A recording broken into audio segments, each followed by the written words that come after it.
അൽഹംദുലില്ലാ അൽഹംദുലില്ലാഹി റബ്ബിൽ ആലമീൻ വസ്സലാത്തു വസ്സലാമു അലാ റസൂലിൽ അമീൻ വഅലാ ആലിഹി വസഹ്ബിഹി അജ്മഈൻ അമ്മാ ബഅദ്. റബ്ബി ഇശ്റഹ് ലി സദ്രി വയസ്സിർ ലി അംരി വഹ്ലുൽ ഉഖ്ദതം മിൻ ലിസാനി യഫ്ഖഹു ഖൗലി. അഊദു ബില്ലാഹി മിനശ് ശൈത്വാനിർ റജീം. ബിസ്മില്ലാഹിർ റഹ്മാനിർ റഹീം. ഖദ് അഫ്ലഹൽ മുഅ്മിനൂൻ അല്ലദീന ഹും ഫീ സ്വലാത്തിഹിം ഖാശിഊൻ വല്ലദീന ഹും അനിൽ ലഗ്വി മുഅ്റിദൂൻ. സുബ്ഹാനല്ലാഹ്. പ്രിയമുള്ളവരെ, അല്ലാഹു സുബ്ഹാനഹു വ തആല നമ്മെ എല്ലാവരെയും അനുഗ്രഹിക്കുമാറാവട്ടെ. ജീവിതത്തിന്റെ എല്ലാ സമയത്തും ഈമാനോടെ ജീവിച്ച് ഈമാനോടുകൂടി മരിക്കാൻ അല്ലാഹു തൗഫീഖ് നൽകി അനുഗ്രഹിക്കട്ടെ. ആമീൻ. 2021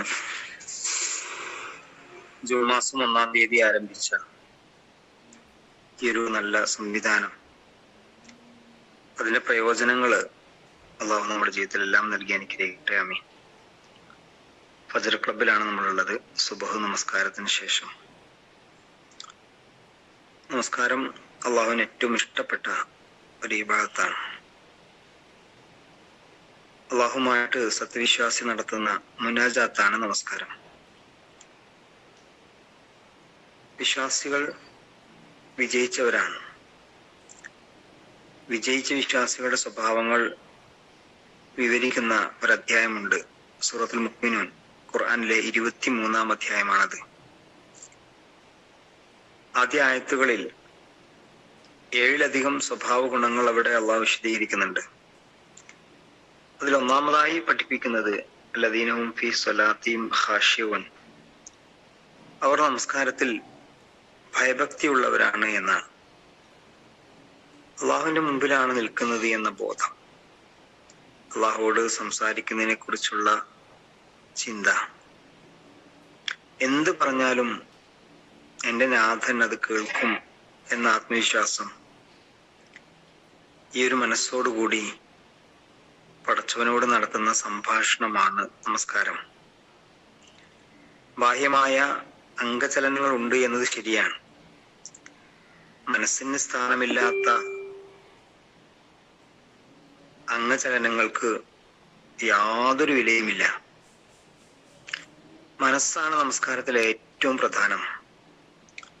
മനസ്സാന്നിധ്യത്തോടു കൂടിയിട്ടാവണം നമസ്കരിക്കേണ്ടത്. അങ്ങനെ ഖുശൂഅോടുകൂടി നമസ്കരിക്കുന്ന മനുഷ്യൻ ഖദ് അഫ്ലഹൽ മുഅ്മിനൂൻ അല്ലദീന ഹും ഫീ സ്വലാത്തിഹിം ഖാശിഊൻ. ഫസ്സലാത്ത് ബിലാ ഖുശൂ കജസദിൻ ബിലാ റൂഹ് എന്നാണ് പഠിപ്പിക്കുന്നത്. ഖുശൂ ഇല്ലാത്ത നമസ്കാരം ജീവനില്ലാത്ത ശരീരം പോലെയാണ്, ചത്തതുപോലെയാണ് എന്ന് പച്ച മലയാളത്തിൽ പറയാം. അഖ്മിസ് സ്വലാത്ത ലിദിക്രി, എന്നെ സ്മരിക്കാൻ വേണ്ടി നിങ്ങൾ നമസ്കരിക്കുക. 5 നേരം നമസ്കരിക്കുന്നവരാണ് ബഹുഭൂരിഭാഗം വിശ്വാസികളും. ആ നമസ്കാരത്തിന്റെ ഗുണം അവരിൽ ഉണ്ടാവണം എന്നതാണ് ഏറ്റവും പ്രധാനം. നമസ്കരിക്കണം നമസ്കരിക്കണം നമസ്കരിക്കണം എന്നല്ലല്ലോ, ആ നമസ്കാരത്തിന്റെ ഫലം അറിയുകയും അനുഭവിക്കുകയും ചെയ്യുന്നവരാണ് സത്യവിശ്വാസികൾ. ആ ഗുണം ആ വ്യക്തിക്കറിയണം. ഞാൻ നമസ്കരിച്ചു എന്നതിന്റെ പേരിൽ മഹാന്മാരായ പണ്ഡിതന്മാർ നമസ്കാരത്തെ പരിചയപ്പെടുന്നത് ദാഹിച്ചു കളഞ്ഞൊരു മനുഷ്യന് ദാഹം തീർത്തവന്റെ പ്രതീതി എന്നാണ്.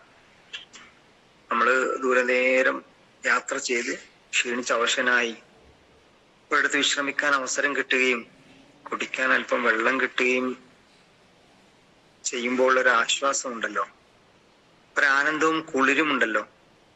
ഓരോ നമസ്കാരം കഴിയുമ്പോഴും വിശ്വാസിക്ക് ലഭിക്കേണ്ട കുളിര്, സന്തോഷം, ദാഹം തീർത്തവന് ലഭിക്കുന്ന സന്തോഷത്തെക്കാൾ വലിയ സന്തോഷമാണ്. ആ സന്തോഷം എങ്ങനെയാ ലഭിക്കുക? ഹൃദയ സാന്നിധ്യത്തോടുകൂടി നമസ്കരിക്കുമ്പോഴാ ലഭിക്കുക. അള്ളാഹുവിന്റെ പ്രവാചകൻ പഠിപ്പിച്ച ഒരു ഹദീസ് അല്പം ഗൗരവപ്പെട്ടതാണ്. ഒരു മനുഷ്യൻ 60 വർഷം നമസ്കരിച്ചു. അതിലൊരു നമസ്കാരം പോലും അദ്ദേഹത്തിൽ നിന്ന് സ്വീകരിച്ചില്ല. സ്വഹാബികള് റസൂലിന്റെ കണ്ണിലേക്ക് ഇങ്ങനെ നോക്കുക, എന്താ റസൂലെ നിങ്ങൾ പറയുന്നത്? 60 കൊല്ലം നമസ്കരിച്ചൊരു മനുഷ്യന്റെ ഒരു നമസ്കാരം പോലും പടച്ചവൻ സ്വീകരിച്ചില്ല എന്നോ? ആടാ, അതേടാ എന്ന രീതിയിൽ പ്രവാചകൻ അതിന് തുടർച്ചയായി പറഞ്ഞത്, അവൻ റുക്കു പൂർണ്ണമാക്കിയാൽ സുജൂദ് പൂർത്തിയാക്കൂല, പൂർണ്ണമായി ചെയ്യൂല. സുജൂദ് പൂർണ്ണമായി ചെയ്താലോ റുക്കു പൂർണ്ണമാവൂല. എന്ന് വെച്ചാൽ റുക്കുവും സുജൂദും അതിന് ചില സ്ഥാനങ്ങളുണ്ട്, അതിന് ചില അംഗചലനങ്ങളുണ്ട്, അതോടൊപ്പം അതിന് മനസ്സിന്റെ ചില സ്ഥാനങ്ങളുമുണ്ട്. ആ മനസ്സും ശരീരവും ഒന്നായ രൂപത്തില് അള്ളാഹുവിന് വേണ്ടിയിട്ട് റുക്കുവും സുജൂദും നിർവഹിക്കുമ്പോഴാണ് നമസ്കാരമായി മാറുക. മുമ്പിട്ടുടനെ എഴുന്നേറ്റ് എന്താ ചൊല്ലുന്നൊന്നും അറിയാതെ പിന്നീട് നേരെ സുജൂദിൽ പോയി ഇടയിലിരുത്തത്തിന് ഒരു സെക്കൻഡിന്റെ അംശം പോലും നൽകാതെ ആർക്കോ വേണ്ടിയിട്ട് നിർവഹിക്കപ്പെടുന്ന ഒരു എക്സസൈസ് എന്ന രൂപത്തിൽ നമസ്കാരം മാറുമ്പോ 60 അല്ല 600 കൊല്ലം നമസ്കരിച്ചാലും പടച്ചോനാ നമസ്കാരം സ്വീകരിക്കൂല എന്നാണ്. വൈലുലിൽ മുസല്ലീൻ അല്ലദീന ഹും അൻ സ്വലാത്തിഹിം സാഹൂൻ. അശ്രദ്ധയോടുകൂടി നമസ്കരിക്കുന്ന നമസ്കാരം പടച്ചോന് വേണ്ട. ചെയ്യുന്ന കർമ്മങ്ങള് ഇഹ്സാനോടുകൂടി നിർവഹിക്കണം എന്നാണ് ഇസ്ലാം പഠിപ്പിക്കുന്നത്. പ്രിയമുള്ള സഹോദരന്മാരെ, നമസ്കാരം ഭയഭക്തിയോടുകൂടി നമസ്കരിക്കാൻ നമുക്ക് കഴിയണം. നമസ്കാരത്തിന് പള്ളിയിൽ നേരത്തെ എത്തുക, നമസ്കാരത്തെ പ്രതീക്ഷിച്ചിരിക്കുക, പൂർണ്ണമായ ഉളുവെടുത്ത് ഞാൻ അള്ളാഹുവിനോട് സംസാരിക്കാൻ പോകുന്നവനാണ് എന്ന ബോധത്തോടു കൂടിയിട്ട് നമസ്കരിക്കാൻ കൈകെട്ടാൻ നിൽക്കുക. നമസ്കാരത്തിൽ ചൊല്ലുന്ന ഓരോ കാര്യങ്ങളും, ഖുർആൻ പാരായണം, ദിക്റുകൾ, പ്രാർത്ഥനകളൊക്കെ അതിന്റെ അർത്ഥവും ആശയവും മനസ്സിലാക്കി ചൊല്ലാൻ ശ്രമിക്കുക. ആ ഒരു 20 മിനിറ്റ് അല്ലെങ്കിൽ 5 മിനിറ്റ് 10 മിനിറ്റ് സമയം നമ്മുടെ ജീവിതത്തിൽ ലഭിക്കുന്ന ഏറ്റവും വിലയേറിയ സമയമാണ് എന്ന് തിരിച്ചറിയുക. ആ നമസ്കാര സമയങ്ങളെ ഫലപ്രാപ്തിയോടുകൂടി പ്രയോജനപ്പെടുത്താൻ നമുക്ക് കഴിയണം. അല്ലാഹു സുബ്ഹാനഹു വ തആല നമ്മെല്ലാവരെയും അനുഗ്രഹിക്കുമാറാവട്ടെ. നമസ്കാരം ഭയഭക്തിയോടെ ഖുശൂഓടെ നിർവഹിക്കുന്ന സജ്ജനങ്ങളിൽ, സത്യവിശ്വാസികളിൽ പടച്ചവൻ നമ്മെല്ലാവരെയും ഉൾപ്പെടുത്തി അനുഗ്രഹിക്കുമാറാവട്ടെ. വാഖിറു ദഅവാനാ അൽഹംദുലില്ലാഹി റബ്ബിൽ ആലമീൻ. അസ്സലാമു അലൈക്കും വറഹ്മത്തുള്ളാഹി വബറകാതുഹു.